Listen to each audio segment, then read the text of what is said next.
Hi everybody, and Happy New Year. Here's today's real consumer question from our real consumer.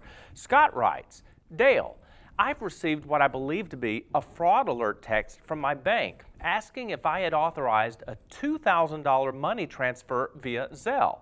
When I texted back no, I immediately received a phone call from someone saying they were a representative from my bank.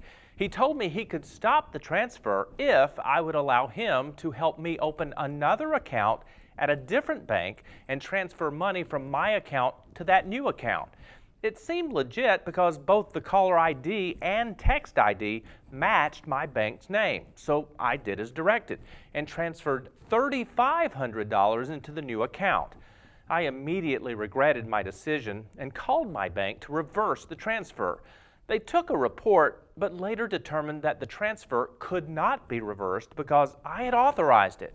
Dale, my question is, does that bank hold any liability for the fraud that took place using their name? Well, Scott, you're definitely not the first person to fall victim to this scheme.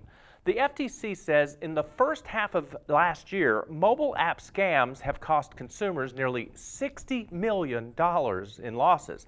This particular scam is a textbook phishing scam, and here's how it works. First, this network of thieves spoofs or manipulates the text ID and sends it out to thousands of people. If you respond, the scamster now knows your number is legit and they already know your name. That's when they spoof the caller ID so it appears that your bank is calling you. Since they seem so helpful and professional, many people like you feel fortunate for the opportunity to prevent any further fraud. So you'll do almost anything that's asked, including sharing temporary account access codes, PINs, and passwords. The representative urges you to act fast, and before you know it, it's your money gone. But as to your question, is the bank to blame or are they in any way responsible? Well, the answer is not so easy. While there are banking rules and regulations that protect consumers' electronic transfers, once you authorize a wire transfer, which you did when you shared the code, it becomes your problem and not the bank's because they're just following instructions from you, the customer. Now, some banks are more helpful than others. That's called customer service.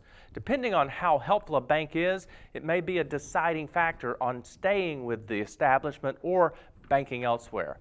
Thank you so much for sharing your experience, Scott. Perhaps it will prevent another person from being scammed.